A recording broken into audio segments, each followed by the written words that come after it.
Hola a todos, nos encontramos ahora en una nueva sesión de nuestro podcast En Vínculo. Estamos con Claudia Velasco para que nos hable sobre un tema muy relevante en la industria, que son las buenas prácticas de almacenamiento y distribución. Bueno, gracias a todos, bienvenidos. Y hoy hay un tema muy interesante que hay mucha bibliografía y se han desarrollado muchas normativas recientemente, que es las buenas prácticas de almacenamiento y distribución, o como podemos conocer sus siglas en inglés GSP, GDP. Lo importante es empezar a hablar del contexto. ¿Por qué surgen estas normativas y por qué estas normativas tienen un impacto tan grande en América Latina desde el 2013? Entonces, tenemos que irnos un poco a la raíz. Comúnmente cuando hablo de buenas prácticas de almacenamiento y distribución, me gusta hacer esta pregunta. ¿Cuál es el propósito central de estas normativas? ¿Cuál es la causa, la raíz por las que se construyen estas normativas y empiezan a tener un impacto tan importante en las cadenas de suministro farmacéuticas o de salud pública? Y pocas personas me logran responder a esta pregunta. Y la respuesta es prever la falsificación de productos. Es decir, prevenir que la falsificación de productos disminuya y idealmente no sea una realidad dentro de las cadenas de suministro. Y cuando pensamos en falsificación, nos pasa mucho que nos imaginamos las zapatillas Nike con el logo en rojito, ¿no? Y llamémoslo así, que para la Organización Mundial de la Salud la falsificación está vinculada al principio activo, al producto, pero también a la pérdida de trazabilidad. Entonces, el esquema central, el propósito central de las buenas prácticas de almacenamiento y distribución es prevenir la falsificación de productos. Y para esto se construye un subsistema de gestión de calidad. ¿Por qué les hablo de un sistema de gestión de calidad? Porque hasta el año 91, cuando en la región hablábamos del informe 32, pues teníamos un solo sistema de gestión de calidad, que era el sistema GMP, de buenas prácticas de manufactura en la industria farmacéutica, donde este sistema gobernaba completamente las operaciones. Estamos hablando desde el desarrollo, la manufactura, el almacenamiento y posteriormente la distribución.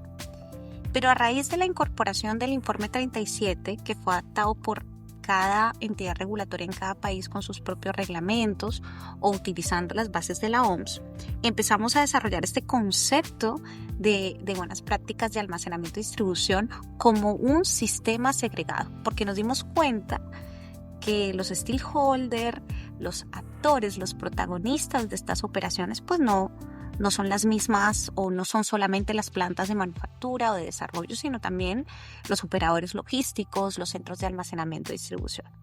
Y ahí empieza este desafío de cómo incorporar todos estos actores que participan en las cadenas de suministro farmacéuticas en un sistema de calidad. Y de ahí empiezan a existir las buenas prácticas de almacenamiento y distribución. Pues estos reglamentos empiezan a tener mucha fuerza desde el 2013. Y pues cada país va teniendo sus normativas. Aquí en este podcast les podemos compartir los links de las normas para que vayan conociendo esas normas locales en cada uno de los países, para no ampliar tanto este segmento. ¿Y cómo influyen? Porque una de las cosas que me pasa mucho cuando hablamos de normas y empezamos a debatir de esto, decimos, ¿qué impacto, además de regulatorio y técnico, tienen estas normas en nuestras operaciones? Sobre todo cuando somos empresas que almacenan, distribuyen o que operamos logísticamente. ¿Cómo esto impacta en la calidad? ¿Cómo esto impacta en la seguridad? Y aquí empezamos a entender que su impacto mayor es la estandarización. Es definir una serie de política, de propósito central, que es prevenir la falsificación y claramente garantizar la estabilidad del producto durante la cadena de suministro, pero también definir el cómo y segregar muy claramente las responsabilidades que existen entre los diferentes protagonistas o dentro de las diferentes empresas y personas que participan dentro de las operaciones de almacenamiento y distribución de productos. Entonces, su impacto no solamente está relacionado al aspecto regulatorio, sino también a la continuidad de negocio. Y aquí empezamos a definir, es importante definir claramente las operaciones logísticas de productos farmacéuticos. Inclusive si lo pensamos en productos no farmacéuticos nos damos cuenta que sí, porque tiene un impacto directamente en la salud pública, pero también en los costos. El costo de un reproceso, el coste reputacional de una falsificación, el coste de salud pública. ¿Y por qué esto empieza a ser un tema tan importante y por qué lo podríamos llamar que es un desafío? Bueno, es un desafío porque al ser un sistema de gestión de calidad que integra operaciones que directamente no están vinculadas a la manufactura farmacéutica, pues estamos hablando que es una transición compleja para las empresas que hoy hacen operaciones logísticas y una operación complicada para las empresas que hoy subcontratan servicios logísticos, porque nos vamos a encontrar con ¿cómo logro calificar esos proveedores? ¿Cómo logro que los proveedores que me prestan servicios de almacenamiento, distribución, cómo logro que estas empresas incorporen los criterios de almacenamiento y distribución si no están obligadas? Y ahí empieza a ser un desafío porque no todos los países de la región han desarrollado reglamentos que vinculen directamente a las empresas de logística y de almacenamiento. Entonces nos encontramos con laboratorios que producen medicamentos, laboratorios que representan productos, pero que se ven con la disyuntiva ¿cómo califico mi operación logística? Y ese es el principal desafío, cómo logramos incorporar a todo el clúster en esta regulación y participar a este clúster para que puedan incorporar estos criterios en la operación. Y es ahí donde uno de los primeros desafíos, pero yo creo que tiene solución y lo estamos trabajando nosotros con un grupo de expertos también académicos, son las certificaciones voluntarias de almacenamiento y distribución. Y eso lo vamos a tocar un poquito más adelante. Entonces ese desafío de vincular, de hacer parte llamémoslo así, a diferentes stakeholders, a diferentes empresas, no es tan fácil. Y calificarlos. Y ahí nos encontramos los desafíos Claudia, de cadena de frío. Disculpa que te interrumpa. Y Claro. tú que estás en este medio y que te manejas con muchas de esas empresas, ¿estas certificaciones voluntarias sí se realizan? O sea, ¿tienes esa experiencia? Claramente las certificaciones voluntarias, al ser voluntarias, implican que existan una base de certificación. Y ahorita nosotros estamos desarrollando un sello de certificación voluntaria para la región de GSP-GDP que va a permitir que las empresas que hoy pertenezcan a estas operaciones logísticas, pero no estén directamente reguladas por la entidad regulatoria, pueden ir obteniendo estos sellos que faciliten, uno, la selección de proveedores para empresas que producen o son responsables de la distribución farmacéutica, pero que también fortalezcan las operaciones y puedan tener un estándar para trabajar. Es algo que ya estamos creando, ya estamos haciéndolo con un grupo de académicos, les vamos a estar contando, pero creo que es una buena forma de manejar ese desafío.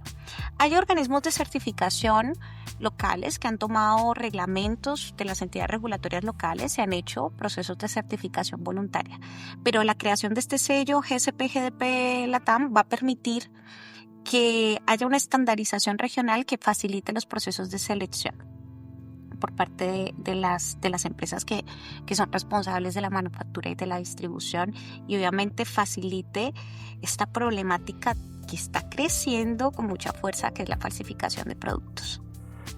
Claro que sí. Claro, y continuando un poco, porque sé que tenemos poco tiempo, un punto que aparece mucho tiene que ver con la eficacia, eficiencia de los productos farmacéuticos, y empieza a entrar este concepto también de la temperatura, de la humedad, que está mucho más incorporado en el sector farmacéutico, los mapeos de temperatura, las calificaciones de la cadena de frío, el monitoreo de temperatura en tiempo real. Y aquí entra el segundo punto. Sabemos que el sistema de gestión de calidad está enfocado a prever la falsificación, pero también garantizar la eficiencia y eficacia del producto farmacéutico. Y ahí es donde el monitoreo empieza a tener un rol muy determinante. Y yo los invito acá a que esa eficiencia y eficacia, antes de garantizarla, la tenemos que cuantificar. Entonces uno de los puntos muy interesantes es usar la tecnología. Actualmente MAWAT, que es un sistema de monitoreo en tiempo real, bueno, yo trabajo con múltiples organizaciones, otras de estas es la alianza que tenemos con Copeland, nos permite tener sensores que en tiempo real nos vayan mostrando qué está pasando en la operación.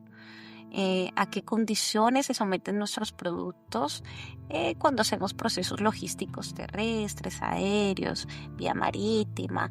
Es algo muy importante para poder ir, antes de definir eficiencia y eficacia, es qué impacto está teniendo la temperatura, la humedad o a qué entorno estoy sometiendo mis productos. Y en general, este mundo de las buenas prácticas de almacenamiento y distribución tuvo un impacto grandísimo la pandemia del COVID-19. ¿Por qué? Porque tuvo un impacto tan importante. Porque nos dimos cuenta de la importancia de las cadenas de suministro de vacunas y nos tuvimos que exponer a cadenas de suministro de alto impacto cuando estábamos trabajando con ultracongelación. Entonces yo les quiero traer un caso que para mí fue maravilloso.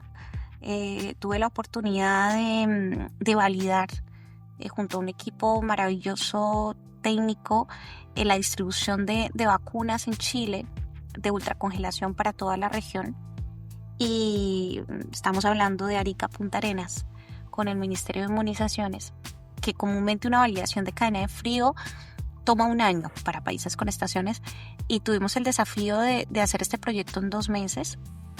Fue bastante trabajo, pero nos permitió hacer una estructura muy integrada, que es a donde van las buenas prácticas de almacenamiento y distribución. Primero, la incorporación de tecnología. ¿Cómo vamos a monitorear? ¿Cómo vamos a capturar datos para poder comprender cómo están funcionando los equipos estáticos? Por ejemplo, en este caso estábamos trabajando con ultracongeladores que monitoreábamos en tiempo real cómo está ese almacenamiento estático, y también monitoreábamos los envases pasivos que distribuían las vacunas, el almacenamiento dinámico. Eso fue lo primero que nos preocupamos. Una tecnología, y trabajamos con Maguad, fue muy bueno. Lo segundo fue cómo empezamos a hacer un trabajo muy interconectado entre claramente el Ministerio de Inmunizaciones de Chile, el operador logístico que estaba a cargo de la distribución y de almacenamiento de esas vacunas a nivel del país, y nosotros como especialistas validadores. Entonces hicimos ese equipo de trabajo que se integró muy bien, donde desarrollamos protocolos basados en la realidad del proceso, y pudimos estructurar un trabajo bastante en sinergia que nos permitió hacer este proyecto en 2 meses. Pero posteriormente, a finalizar la validación de los ultracongeladores, las cámaras y claramente el proceso de distribución, una de las experiencias más satisfactorias fue el mantenimiento. A través de la tecnología, a través de Maguad, pudimos mantener esa validación, mantener ese monitoreo. Nosotros y más que todos los responsables de las cadenas de suministro continuamente. Entonces nos dimos cuenta que para lograr implementar unas buenas prácticas de almacenamiento y distribución, para mí necesitamos 3 grandes componentes. El primer componente sí o sí es un sistema de calidad. Cuando les hablo de sistema de calidad, esto suena algo muy grande, pero realmente estamos hablando de determinar muy bien cuál es mi propósito, mi política de calidad, los procedimientos con los que vamos a operar, procedimientos de recepción, procedimientos de almacenamiento, de distribución, de manejo de un producto falsificado, de la operación propiamente de la infraestructura, de los equipos, de los vehículos, etcétera. Entonces el sistema de calidad central, y este sistema, cómo lo comunicamos, cómo capacitamos a nuestro equipo, cómo calificamos a nuestro equipo, desde quien opera, hace el aseo, maneja los vehículos, hasta la alta gerencia que tiene que tomar decisiones en torno a las operaciones y las direcciones técnicas. Entonces el sistema de calidad central. Lo segundo es muy buenos proveedores. Yo lo llamo más aliados estratégicos, porque al fin y al cabo se vuelve una extensión de nuestra propia operación. Nuestros proveedores hablan de nosotros mismos, entonces necesitamos calificar esos proveedores, y para eso hay que hacer muy buenos niveles de servicio. Porque así yo tenga un muy buen sistema de calidad, si no desarrollo un buen nivel de servicio, un buen requerimiento de usuario de lo que yo espero de la operación, de lo que tiene que cumplir ese proveedor, pues probablemente nos va a quedar corto el sistema de calidad. Y lo último, pero no menos importante, la validación, pero la validación desde un concepto tecnológico. ¿Qué sistema, qué herramienta tecnológica voy a ocupar para la captura de datos y cómo voy a interpretar esos datos? Y ahí entra una muy buena metodología de validación. Con esos tres conceptos, nosotros podemos empezar a decir que un caso de implementación de GSP y GDP puede ser exitoso. Y así fue con la validación de cadena de frío de vacunas de ultracongelación en Chile, que fue un caso muy exitoso del cual estoy muy orgullosa por el gran trabajo que se logra cuando se hacen procesos integrados entre el sector público, privado, que es tan importante. Y bueno, como para ir cerrando, em, comúnmente me dicen, ¿cuáles serían las tendencias? He tenido la oportunidad de ser invitada a varias conferencias acerca de Pharma 4.0, acerca de, bueno, em, todo lo que son cadenas de suministro más sostenibles, más sustentables. Hemos venido teniendo también las ley REP que nos han desafiado en el manejo de packaging, que nos han invitado a hacer cadenas de suministro con logística inversa. Y en cada uno de estas conferencias en donde he tenido la oportunidad de conversar y debatir, creo que la primera tendencia es ubicarnos en la revolución 4.0, que es la revolución de los datos, y utilizar los datos. Y lo que yo siento que a veces nos pasa en nuestras operaciones es que capturamos datos, pero nos estamos tomando demasiado tiempo en capturar el dato y no estamos teniendo tiempo en analizar el dato. Entonces yo invito siempre a todos los usuarios a que nos enfoquemos en disminuir el tiempo de captura de datos, o sea, que podamos capturar datos y perder miedo a capturar datos, a tener datos en tiempo real, pero sobre todo analizar esos datos. Recientemente, y bueno, quienes quieran ingresar a mi LinkedIn, tengo un blog muy interesante que desarrollé de resultados de cadena de frío, de una validación que hice a lo largo del país. Y es muy interesante cuando uno construye la historia de lo que pasa en la operación logística, cuando mandas el producto, a qué temperatura se somete ese producto ambiente, que pueden cambiar radicalmente, 15 grados en un proceso de operación en una ruta. Entonces, la tendencia número uno es que facilitemos los procesos de captura de datos para poder tener tiempo para analizar esos datos y tomar decisiones. Monitoreen. O sea, los invito a que primero pongan un sensor simplecito y empiecen a ver qué está pasando en sus cadenas de suministro. Y por último, le recomendaría a las empresas que empecemos a trabajar en entender que este tipo de sistemas de gestión de calidad son relevantes para la continuidad de la industria regional. La falsificación está impactando de manera muy negativa la industria local e internacional, y necesitamos fortalecer las cadenas de suministro para poder enfrentar posibles cisnes negros como lo que pasó en el COVID-19. Y que no tengan miedo a certificarse voluntariamente, o sea, darle una invitación a las empresas que hacen logística, que hoy almacenan, distribuyen productos farmacéuticos, y llega a su cliente y les dice, oye, tienes que calificar el vehículo, tienes que validar, y dicen, pero yo no soy obligado. ¿Por qué no construimos juntos, que entre cliente, proveedor, empresas especialistas de validaciones, empresas de certificación, modelos de trabajo que faciliten que todos trabajemos en un mismo estándar? Contarles la noticia que estamos lanzando este sello de certificación GSP-GDP voluntaria para toda la región, que va a ayudar a que las operaciones logísticas estén más estandarizadas. Y bueno, dejarles acá abierto el canal para que quienes tengan dudas, inquietudes, nos las manden para próximos podcasts que estemos desarrollando. Claro que sí, Claudia. Muchas gracias por tu tiempo y por esta sesión tan interesante. Estaremos dejando en la descripción el LinkedIn que mencionaste y la información sobre el sello que nos estás también notificando. Un Gracias a abrazo. todos, que tengan buena semana. Bye.